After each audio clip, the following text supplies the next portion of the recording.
Good evening and welcome to another edition of Steve's Wrestling Ramble. Earlier tonight, I was lucky and able to be part of Talking WWE with Jay, live episode here on YouTube. You can check that out, youtube.com/Talking WWE with just the letter J. Also, as per usual, you can check out another wrestling podcast, anotherwrestlingpodcast.com, JB and Credo there, and then main event marks. We might not be having an episode this week, but definitely for sure next week, and every week usually on Wednesdays. 8 p.m. Central, 9 p.m. Eastern. Tonight, here in this episode, I'll be talking, of course, Monday Night Raw, my thoughts on the releases of the superstars on the Black Friday event, so to speak, spring cleaning, whatever you want to dub it, whatever tagline you want to put with it, whatever it was. It's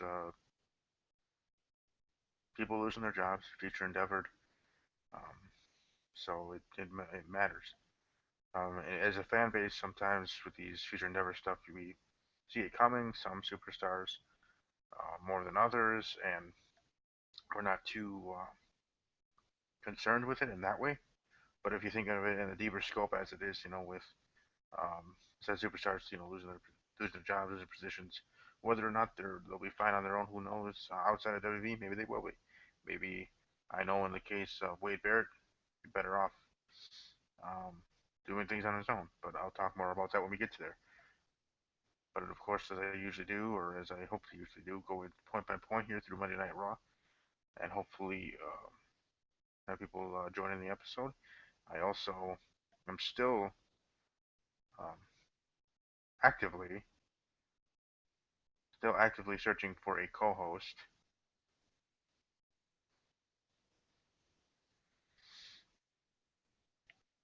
for the show and for my other show, Talking Packers with Steve, my NFL podcast. But um, having a second person or maybe two other people have a team here on Steve's Wrestling Ramble, part of the Sports Talk Network, and have a group of people talking pro wrestling, WWE, and the same thing for my NFL show. Have a group of people talking there.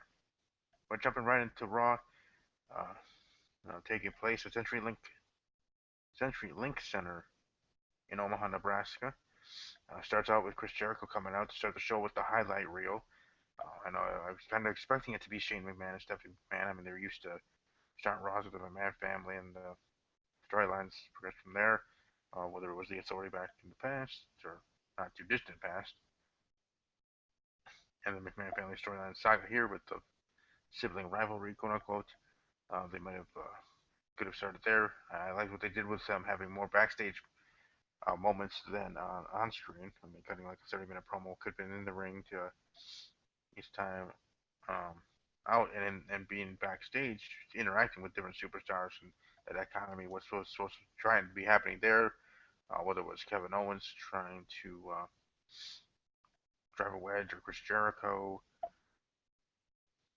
or others, Ric Flair and Charlotte, wedges between the siblings, Stephanie and Shane, you know, that building that storyline to some point where we got to the end and Stephanie giving her evil smirk when looking at that photo of her father, the brother there. I believe that's what the photo was.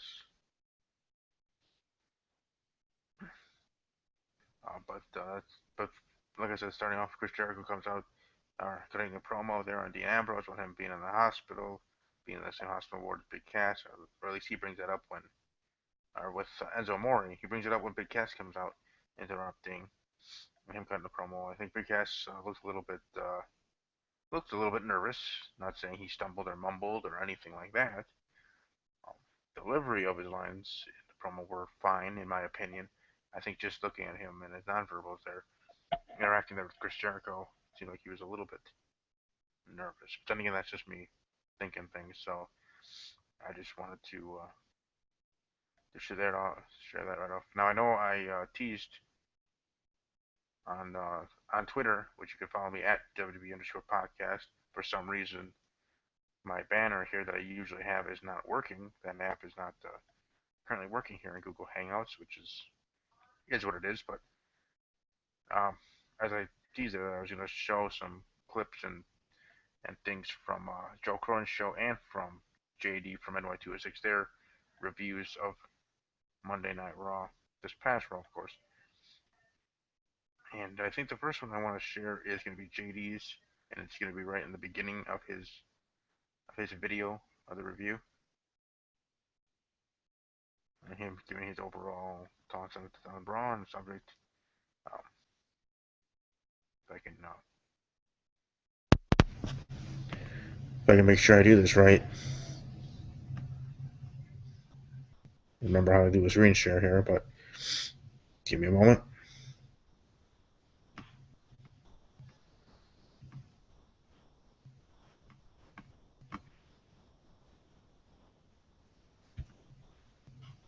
Tonight's WWE Raw showed you anything from Omaha, Nebraska. If it showed you anything, it's the fact that Vince McMahon, no matter who you are, no matter how big of a price tag you put on yourself, no matter how much money he ends up giving you to come into the company, no matter any of that, you are doomed to fail. If you are an outsider coming into the WWE, you are doomed to fail. If you made a name for yourself in New Japan, if you made a name for yourself in Ring of Honor, if you made a name for yourself in TNA, you are doomed to fail. Look at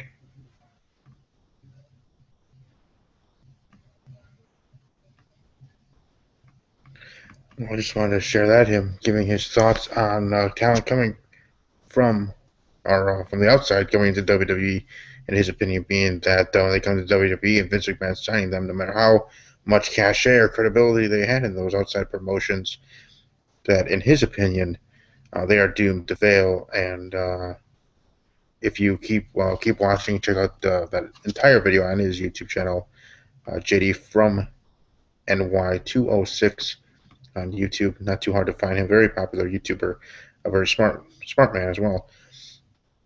Who knows what he's talking about. And in my opinion, I don't know if they're doomed to fail sort of situation. I think it's more of case by case basis.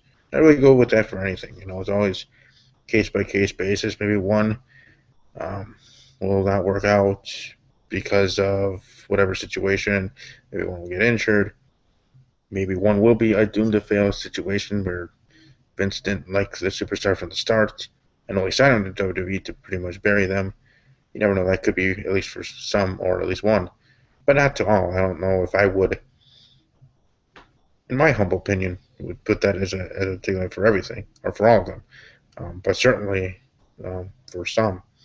And like I said, I think it is all case by case, certain situations there.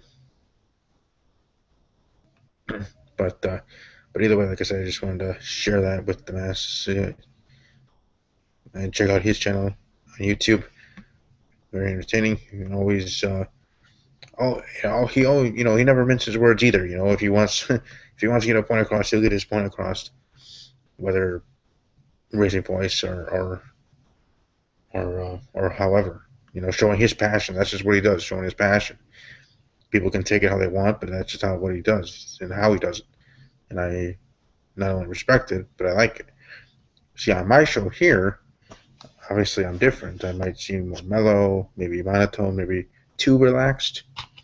Not entertaining at all. But the way I do it, I try to be not only respectful, but relaxing and doing do things in my relaxing, good nature kind of don't. But for him and for Joe Corn, the way that they do things is awesome, and they're still getting around the same points that I try to get off here on my show. Just they're doing it in a different way, in a more popular way, I guess you can say. But still, definitely respect them. And hopefully, I hope to have Joe on again on the show, maybe next week. Next week I will be having my predictions episode for WWE Extreme Rules, and maybe when not only Joe will be able to join me, but JD as well. Get his thoughts, his predictions. I know he does that on his own channel, but hear his predictions. You'd be able to hear it first live on my show, and then um, later on his. But moving on with Raw, Baron Corbin defeating Dolph Ziggler. It's interesting that kind of looks like Baron Corbin and Dolph Ziggler working exclusively one of these matches since Baron Corbin came to the main roster. And as I've said in past episodes and otherwise alike, Baron Corbin, one of the superstars, has been on my radar for a while. I was kind of hoping and wondering if maybe he would come to the main roster sooner, and be able to get that push and run and see where he could go from there. I think he has a great future ahead of him, and I just hope that can be the case. I mean, I don't see an issue with that. I mean, I don't, sky's the limit for him, certainly. But specifically with this match and this feud with Dolph Ziggler, I think it made sense for, WWE side of things and whatever to have Dolph Ziggler being the one to have feud with Baron Corbin right off the get-go, being on the main roster, then doing something that they're doing with Apollo Crews and having him facing jobbers and having a win streak and all those stuff. Not saying that's a bad thing. I'm just saying the difference. I think it's better to do the latter than the other because it shows more credibility, shows dominance in a different way. With Baron Corbin and Dolph Ziggler here, than the way the Apollo Crews being built. Kind of doing the same thing.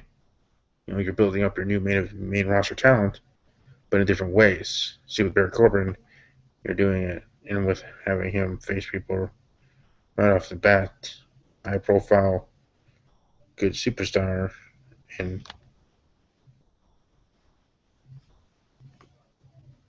Ziggler, rather than just having him face jobbers.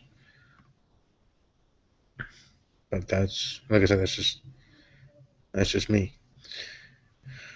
Then we have Paige defeating Charlotte. Now I wonder if Paige getting the win here against Charlotte is just out of nowhere, just being a random match. Paige being on Raw finally after a while, and I mean, there's a joke on Jay's show. It seemed like Paige. We have last time I saw her being on Total Divas.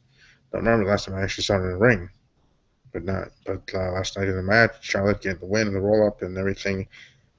With me always thinking forward, thinking maybe this win for Paige, get this W, could be for setting up a next feud for Charlotte after defeating Natty at Extreme Rules. Maybe Paige should be the next one up to bat to face Charlotte, and then after that, Sasha Banks for SummerSlam, because I know a lot of people are, and me included, that are on the train of thought, thinking that Sasha Banks will be, in fact, the next WWE Women's Champion. Now, whether that's going to happen here sooner rather than later, who knows? The way things are going, maybe you have a one-off with Paige and Charlotte at Money in the Bank, and then you have Charlotte versus Sasha at SummerSlam. Sasha winning the title at SummerSlam. Then maybe the night after, Bayley debuts, and you have Sasha Banks, Bayley, already right off the get-go. But you never know. Maybe not. Maybe Bayley, just like anything, especially with the women's division being as hot as it is. I mean, hot because of how good the wrestling is and the storylines and the interaction in that way, not hot because of them being beautiful women. But hot in the other reason that maybe when Bayley does come up to the main roster, whether it's after SummerSlam or earlier, that they'll have a different plan for her. Maybe they'll have her in a different feud. Maybe they might not even have her feud at all. Have her vignettes or backstage segments. Well, backstage more than vignettes. She's then on the main roster. But that's just how I'm thinking forward, seeing how that would go down. But Paige with Charlotte was definitely a good match. Ric Flair coming down the ring because technically he was banned from ringside, not only for the pay-per-view match, title match between Charlotte and Natty, but on Raw as well, and the match with Paige versus Charlotte. When he comes down anyways, then Shane McMahon's music hits. I never get sick of hearing that theme song. And having to escort Rick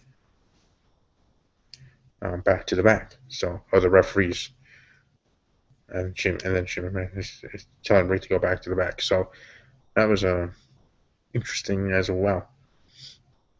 Next up here, Sami Zayn defeating Intercontinental Champion Miz. If Zayn wins, he gets a spot in the IC title match at Extreme Rules.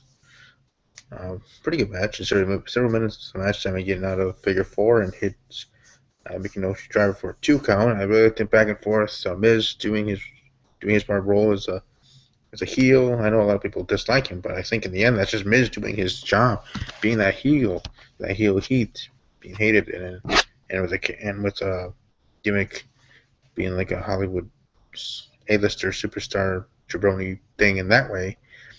Not that hard to then counter heel heat from most of the WWE universe. And the Miz being the Miz and his past, from the Real World to WWE champion to where he is now. I respect the Miz, and I think he's a lot better than most think. But in the end, like I said, I think it's just more Miz doing his job as a heel. And in that way, then he's really doing well, getting over. You never know. Miz could be back in the world title picture. I don't know. You never know. But it's nice to. I don't know. I was going to say it's nice to have Maurice back. I mean, she's beautiful.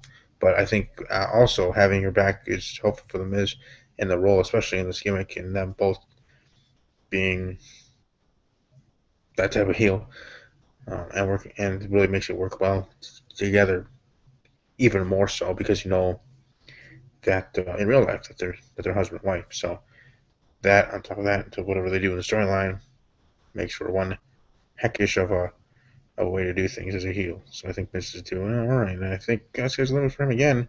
I don't know, will he ever be WWE champion again? I don't think so. Part of me hopes not, but again, you never know. Sin Cara defeating Rusev, another situation where I think it could be like the Page thing, where, or not, maybe not like that. I mean, maybe less so if I think about it actually. Because I don't see Sin Cara being in any title matches himself. Kalisto is the champion. I mean, unless they want to do a swerve and have Sin Cara versus Kalisto for the title, but that would be whenever they want to break up the Lucha Dragons and they have a one-off match between each other. I don't know, but Sin Cara defeating Rusev, just I think one-off thing, just progressing the storyline between Rusev and Kalisto, and also very interesting the way I see it with Kalisto and his title reign. First facing Ryback, and now Rusev, these big brooding men, and kind of an underdog kind of situation, and seeing where things go. Maybe next will be John Cena if Kalisto does successfully defend the title at the pay-per-view. I mean, who knows? But either way, I'm certainly enjoying Kalisto being there. I'm kind of glad it is at least a healthy reign, so to speak. We'll just have to see how things go moving forward. Next match, the Usos and Roman Reigns for the Roman Empire versus the Club, which is interesting in itself in the 6-man elimination tag match. I kind of thought they would have gone with either like Roman Reigns versus the Club or AJ Styles versus the Roman Empire in this match. That one person mowing through and defeating the trio team of the opposite side there. I think that would have been more interesting and saved the altercation between AJ and Roman Reigns one-on-ones for the pay-per-view. I mean, Payback, that main event really did well. I know most of the WWE Universe enjoyed it, even if you don't like Roman Reigns. I would hope you would at least give him the credit that he did very well in the match, and it wasn't just AJ Styles carrying him, because that is for sure not the case. Just like it would never be the case of Roman Reigns carrying AJ Styles. Takes two to tango. They both did well. It was a great match. And Extreme Rules, I'm sure, will be a great match as well. Maybe even better. You never know. I have a feeling, though, maybe this will be the time, maybe will be the moment where something happens. Roman Reigns go heel. Finn Balor get in the mix. Do we ever have this Balor Club, or is it just going to be the Club? I mean, they didn't make Balor Club t-shirts for nothing. But who knows? And in the end, who really cares? Because, and I kind of mean that, who really cares? Because in the end, we're going to get a great match between Roman Reigns and AJ Styles, 1-on-1. Maybe something else will go down, and even if not, it'll be top-notch. A top-notch match with two top-notch superstars, formers. So then, who cares how it ends and what progresses? Because in the end, the storyline, the feud, the matches between those two, A grades for sure. Kevin Owens versus Zack Ryder. Zack Ryder getting a match with Shane McMahon. If he defeats Kevin Owens, he gets Kevin Owens' spot. Kevin Owens, they kind of interesting. They kind of be there between him and Shane. He's over, highly popular. He might not be my cup of tea, but I can see why he's popular and how he does as a heel. But Zack Ryder, you didn't really think he was going to win as much as you might have hoped.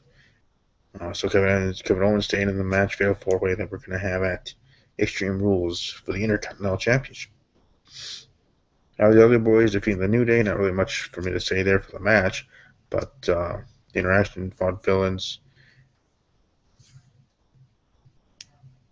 With the New Day kind of promo of all villains and everything. So it was entertaining and interesting as it always is. It's just kind of getting old to me personally. But then again, it is what it is.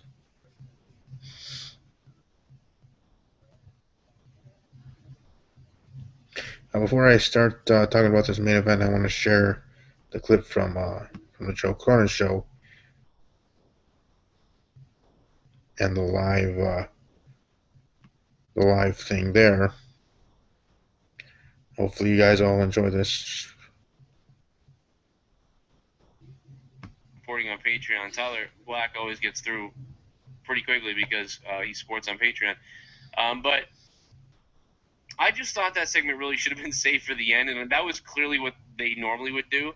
They sort of stepped out of their element tonight with putting Dean last. I think it was just to switch things up so that it wasn't the same as every other week, and it wasn't going to be the same with this ending, that ending, last week's ending.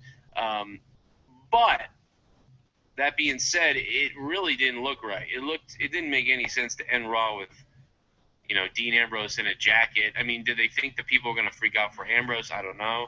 They were in Omaha, so only half the crowd's alive.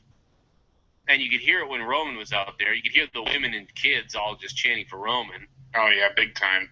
I mean, crowd was dead. Then you could hear all those douchey internet bastards cheering for Roman. So, I mean, you could... but look at what they did. They did exactly what we said they were going to do. Oh, you called it. Yeah, pit both fan bases against each other. There's no reason to turn one team full-on heel. Just make everybody, kind of where they are and leave it at that. So. Yeah, just giving him giving his thoughts on his show, Joe Cronin Show. Check it out here on YouTube. You just search Joe Cronin Show. And like I said, I hope to have him and JD on a show maybe next week or moving forward. You never know. But him giving his thoughts about Chris Jericho, and then a little bit Roman Reigns and AJ Styles situation with the Roman Empire and the club. So hopefully you guys enjoyed that little snippet. If you want to watch the entirety, like I said, check out his channel and check out that video specifically, as he goes live after every WWE show, or after every Raw at least, and then he heads out of nowhere with JD and monetize this State of WWE and one other content there on this channel. Definitely a must see, must check out when you are able to. But back to the Raw review. Excuse me, specifically with the main event with Chris Jericho.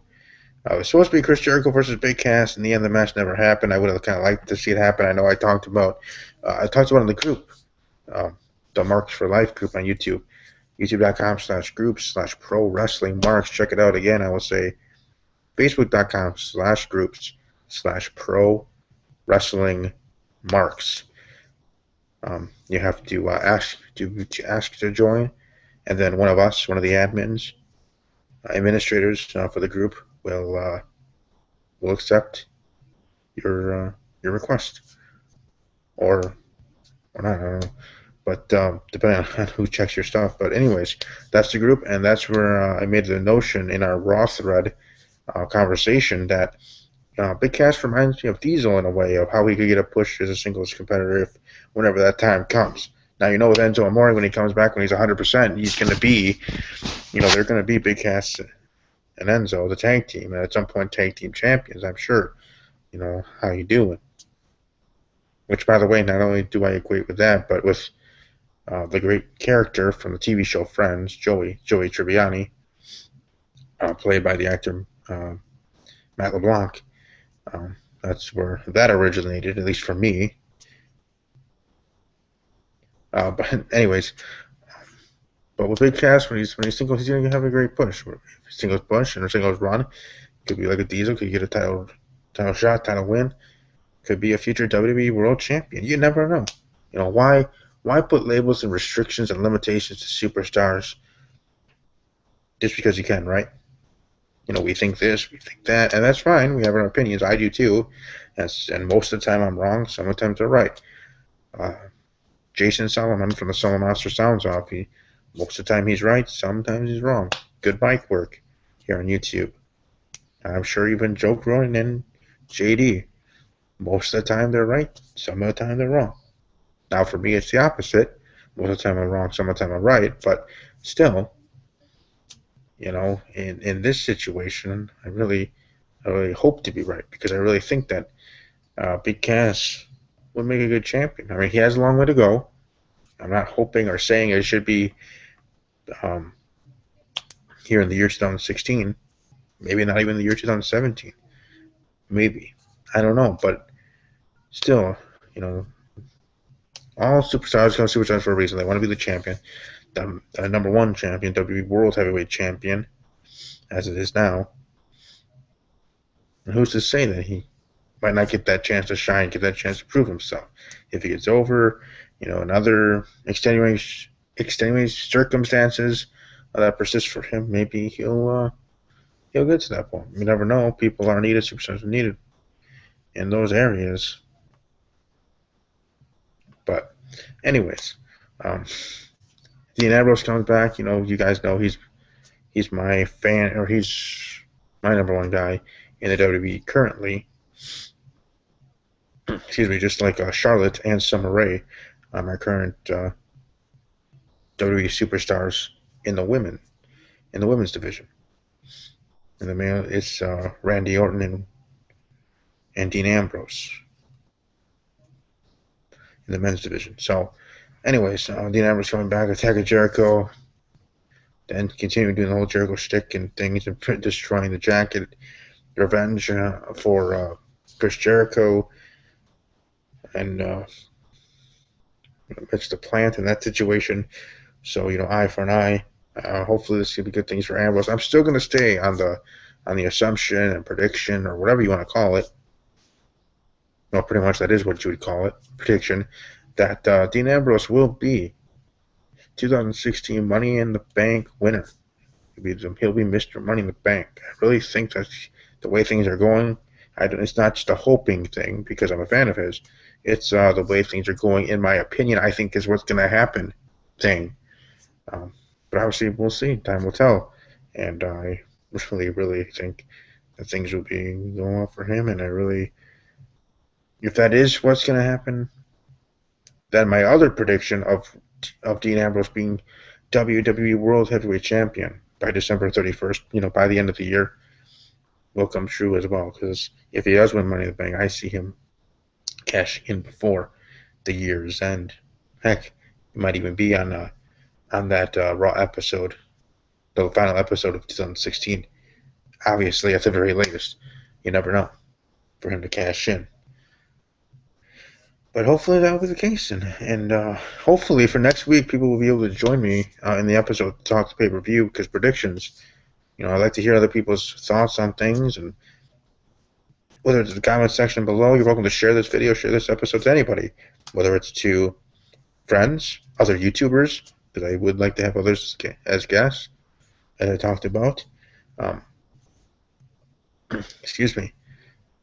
Especially for pay-per-view predictions and as we slowly get to closer and closer to SummerSlam as well, that's going to be a pretty big prediction episode in itself. But hey, can't forget Extreme Rules or Money in the Bank. Money in the Bank in itself is building up to be a really good pay-per-view. As I've said in the past, Money in the Bank is even growing to be bigger than SummerSlam in a way, and that's crazy to think, at least from my history as a WWE fan, is how great SummerSlam was.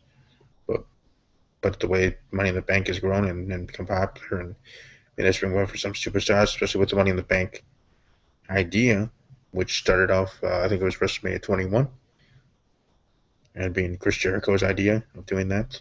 Even though he didn't win the inaugural one, you would think his idea he could win the first one, but still his idea, and now it being a pay-per-view and being highly popular and being highly profitable for WWE in different ways. I think it's another notch in Chris Jericho's, another notch in his armor, or a notch in his resume, you can say, as a WWE superstar.